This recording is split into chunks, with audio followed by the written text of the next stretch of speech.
What's going on, ASOP family? It's your boy Truth. That's short for Truth Over Narrative, man. Welcome to ASOP Boxing Talk, man. Y'all see the title. This is my reaction to Giovanni Santillan knockout, 6 round knockout of Alexis Rocha. Um, hey, listen, man. Again, sometimes this boxing shit come down to technical advantages, disadvantages, what it looked like in the ring, and sometimes it just come down to timing, man.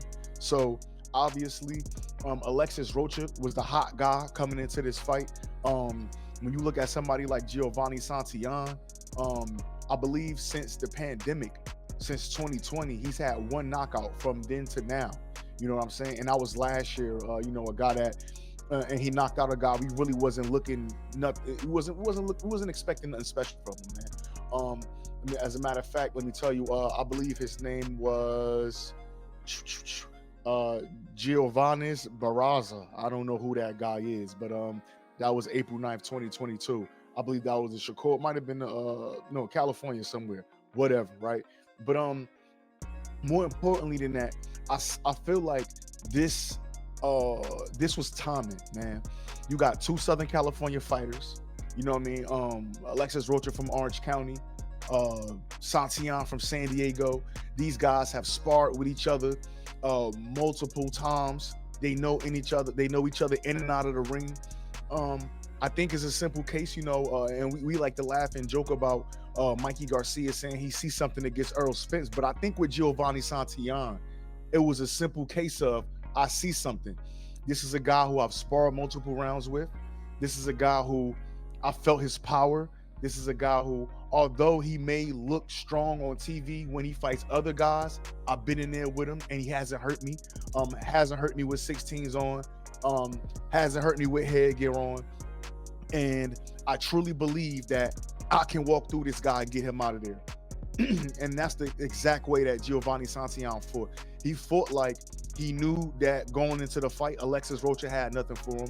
Even when he talked about his picking his next fight, he said, "Hey, Alexis Rocha, that definitely was one of the names that I presented my team. I told it to Top Rank. Top Rank went out and got me the fight.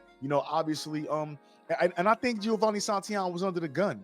I think it was a situation with Santillan where it's like, listen, yes, you're a Mexican, so me personally, I do feel like the Mexican fighters get a longer timeline over there on Golden Boy. They get a longer leash, to make mistakes and perform unimpressively than let's say other fighters like Elvis Rodriguez or different kind of fighters.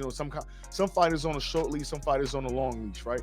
But Santillan, like I said, man, since the pandemic, he's had one knockout. He hasn't been performing and hasn't been looking, like a top ranked prospect, like a top guy. He hasn't been. You know what I mean? So again, if he would have lost this fight, it probably would have been, you know what, hey Santillan, you did good for us on ESPN. Thank you. You're now a free agent. The same thing like they did with Mean Machine, because really, ESPN Top Rank have no welterweight fighters. Honestly, I mean they got Brian Norman, but I'm not sure if he had 40 or 47. But again, Brian Norman has been showing some difficulty lately. You know what I'm saying? So, again, I just believe that Santillan was familiar with Alexis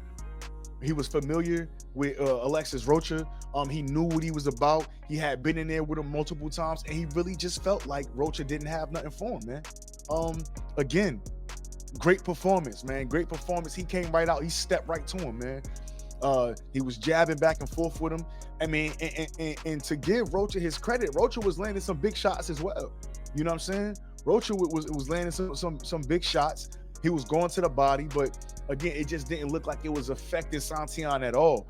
But then again, when we look at Rocha as a puncher, yes, Rocha has some great knockouts, but I'm looking at the George Ashley fight where he hitting this guy with the kitchen sink. And yes, he did one punch KO him at the end, but it took a lot and it took a long time.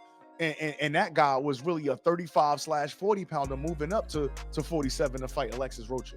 You know what I'm saying? So I think the writing may have been on the wall with Alexis Rocha and his power. I believe I seen him struggle in another fight before. I forgot. Let me see.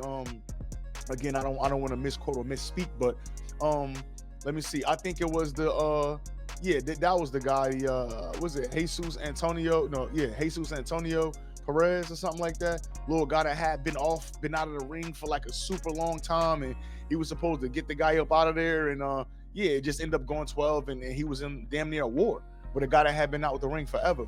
So again, hindsight is 2020. Yes, Alexis Rocha was the A side. Yes, Alexis Rocha was the fighter with the main events and having been pushed by Golden Boy. But I believe Giovanni Santillan took a chance with himself. He believed in himself. He believed in his ability and what he could do, and he went out there and got it. Now going forward with Giovanni Santillan, I think he's in very good company. I think that for Top Rank, it makes sense for his next fight to be Josh Taylor at 147. Now, we don't know what's going to happen with Spencer Crawford and these titles, but I think, if this guy, I think that was for the WBO, if I'm not mistaken, interim belt. Now he fights Josh Taylor, maybe for the vacant, or you know what I'm saying. But don't sleep, man, because that Top Rank move over there is to get Teofimo Lopez, who is now the super champ in the WBO, is to make him the super champ and eventually challenge for that title at 147. So again, don't look at me surprised if you see Giovanni Santillan in the ring with a Josh Taylor, and then if he could get past Josh Taylor, then see him in the ring at 147 against Teofimo Lopez. I wouldn't be surprised at all, man. But again, man, let me know what y'all think about that performance. That was a hell of a performance too, man. He was landing everything in the book. He hurt, man, six hooks in a row. He did his thing, man. I can't be mad at Santillan. I ain't having winning in the beginning, man, but as soon as I seen him step to Rocha in the first round, I knew it was going to be nasty work after that, man. Again, man, like, comment, subscribe. It's your boy Truth. That's short for Truth Over Narrative. Hey, man, A-Side Boxing Talk, man. Let me know how y'all feel, man. We out.